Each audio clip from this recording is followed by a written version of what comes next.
Ever wondered what happens when an unstoppable force meets an immovable object? Today, we're diving into one of history's most epic showdowns, the 10 Plagues of Egypt. This isn't just a story about frogs and locusts, it's a dramatic clash of wills, a battle of power versus power, with a capital P. On one side, we have Pharaoh, the ruler of the mightiest empire on earth, a man considered a god by his people. On the other, the unseen god of a nation of slaves. Get ready, because this story is more intense than any blockbuster movie. Let's set the scene. The Israelites have been enslaved in Egypt for 400 years. Their cries for help reach the heavens, and God calls a man named Moses. You might remember him from the basket in the river story. God's message to Moses is simple: go to Pharaoh and tell him, "Let my people go." Moses, accompanied by his brother Aaron, goes before Pharaoh and delivers the message. Pharaoh's response: basically, who is this God that I should obey him? He not only refuses but also makes life even harder for the Israelite slaves. This is where Pharaoh makes his first big mistake. He underestimates his opponent. He thinks he's dealing with a local deity, but he's about to face the creator of the universe. This sets the stage for a divine display of power designed to answer Pharaoh's question in the most unforgettable way possible. The first plague begins. Aaron strikes the Nile River with his staff, and instantly, the water turns to blood. Imagine that. The lifeblood of Egypt, the source of its fertility and wealth, becomes a river of death. The fish die, the water stinks, and the Egyptians can't drink it. They have to dig wells just to find clean water. Now, Pharaoh's magicians, probably using some kind of trickery or illusion, manage to replicate this on a small scale. Seeing this, Pharaoh's heart hardens. He dismisses it. He thinks, if my guys can do it, how special can this be? He fails to see the scale and the source. This wasn't just a puddle turning red, it was the entire river system of a nation. This plague was a direct challenge to Hapi, the Egyptian god of the Nile. Round 1 goes to God, but Pharaoh isn't convinced. 7 days pass, and the stench of the dead river is still in the air. Moses and Aaron return. Let my people go. Pharaoh says no. So, plague number 2 is unleashed: frogs. Not just a few, but a massive, overwhelming invasion of them. Frogs are everywhere in their houses, in their bedrooms, in their ovens, even in their kneading bowls. Can you imagine waking up covered in frogs? It's gross, but it's also a direct hit against Hecate, the frog-headed goddess of fertility. The Egyptians revered frogs, but now, their symbol of life becomes a suffocating nuisance. This time, Pharaoh's magicians can also bring forth frogs, but here's the catch: they can't get rid of them. It's easy to make a mess, but cleaning it up takes real power. Pharaoh is desperate. He actually calls for Moses and begs him to pray to his God to take the frogs away. He even promises to let the people go. Moses agrees, and the next day, all the frogs die.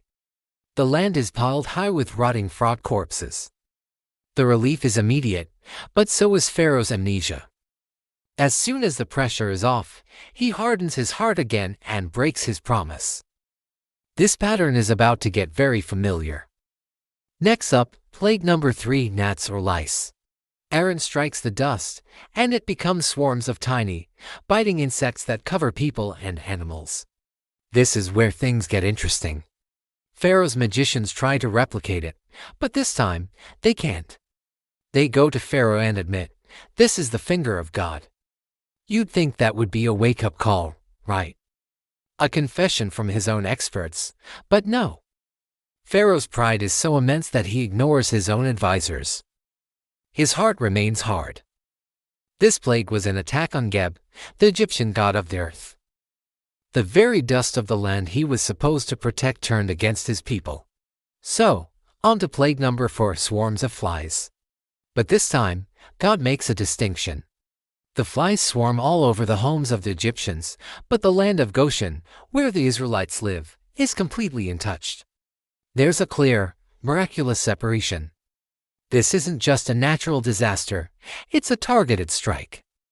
God is demonstrating not only his power over creation but also his special protection over his people. This plague was a jab at Khepri, the beetle-headed god associated with the sun's movement. Pharaoh is once again pushed to the brink. He tries to negotiate.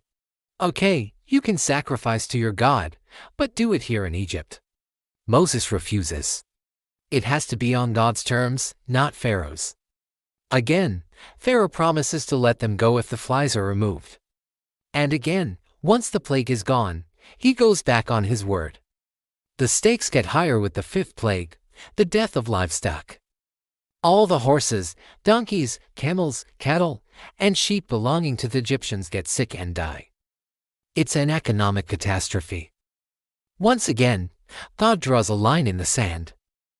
Not a single animal belonging to the Israelites is harmed. This was a massive blow to the Egyptian pantheon, which included numerous deities represented by livestock, like Hathor the cow goddess and Apis the bull god. By now, the evidence is overwhelming. God's power is specific, it's targeted, and it's far beyond anything Pharaoh's gods can handle. Yet, Pharaoh checks to confirm that the Israelite livestock are safe, sees that they are, and his heart becomes even harder. His pride is blinding him to the complete devastation of his own kingdom. Things get personal with plague number 6 of boils. Moses takes soot from a furnace and throws it into the air before Pharaoh. This fine dust causes festering boils to break out on all the Egyptians and their remaining animals. It's a painful, agonizing affliction. Even Pharaoh's magicians are covered in boils and can't stand before Moses. They are completely and utterly defeated. This was a direct humiliation of gods of healing and medicine, like Imhotep. The very people meant to provide magical and medical remedies were themselves afflicted and powerless. By now, you can guess Pharaoh's reaction. Despite the personal pain and the public humiliation of his experts, his heart remains unyielding. The seventh plague is terrifying, the worst hailstorm Egypt has ever seen. But this is no ordinary hail. It's hail mixed with fire, striking down everything in the fields: people, animals, and plants. Again, God gives a warning, allowing anyone who fears his word to bring their servants and livestock indoors. And again, Goshen is spared. The storm rages across Egypt but doesn't touch the land of the Israelites. The distinction is undeniable. This was an assault on Nut, the sky goddess, and Shu, the god of the air. For the first time, Pharaoh seems to crack. He summons Moses and Aaron and says, "This time I have sinned. The Lord is in the right, and I and my people are in the wrong." He begs for the storm to stop. But is it genuine repentance? As soon as Moses prays and the thunder and hail cease, Pharaoh's heart hardens once more. He and his officials go back on their word. Now we enter the final, most devastating phase. Plague number 8, locusts. An east wind brings a locust swarm so dense it darkens the sky. They devour every single green thing that the hail had left behind. The land of Egypt, once a vibrant, fertile paradise, is now a barren wasteland. The god of agriculture, Osiris, is proven completely powerless. Pharaoh's own officials are now panicking.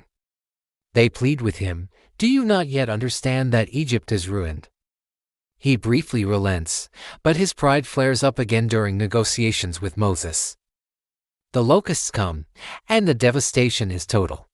In desperation, Pharaoh confesses his sin again and begs for forgiveness. The plague is removed by a strong west wind that blows the locusts into the Red Sea. And, like clockwork, Pharaoh's relief turns into rebellion. The ninth plague is perhaps the most psychologically terrifying: 3 days of thick, supernatural darkness. A darkness so profound it could be felt. No one could see anyone else or even move from their spot. It was a complete shutdown of the nation. This was the ultimate insult to Egypt's chief deity, Ra, the sun god. Pharaoh, who was considered the son of Ra, is plunged into a powerless, petrifying darkness. Meanwhile, in Goshen, there was light. God's people had light in their homes. He controlled the light just as easily as he controlled the darkness. Pharaoh, enraged and cornered, makes one last, desperate attempt to negotiate, but when Moses refuses, he explodes. "Get away from me. Make sure you never see my face again, for on the day you see my face, you will die."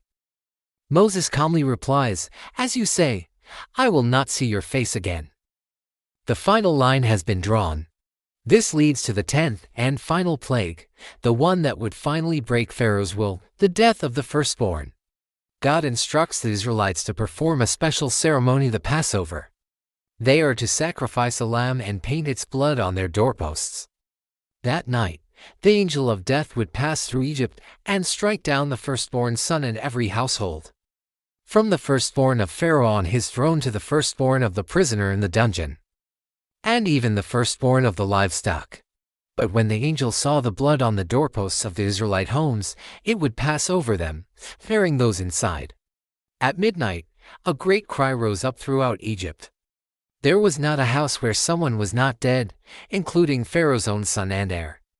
The grief and terror were absolute. All of Egypt's gods, supposed protectors of life and royalty, were silent. The power of the God of Israel was ultimate and final.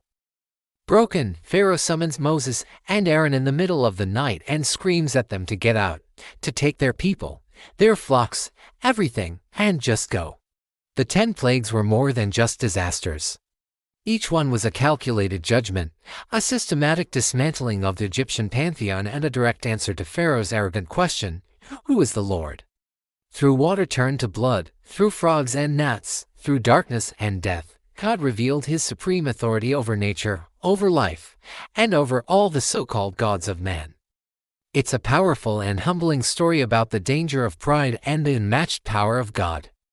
Thanks for joining me on this deep dive into one of the most epic confrontations in history.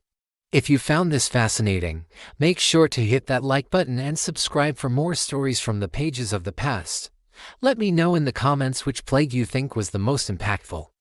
See you next time.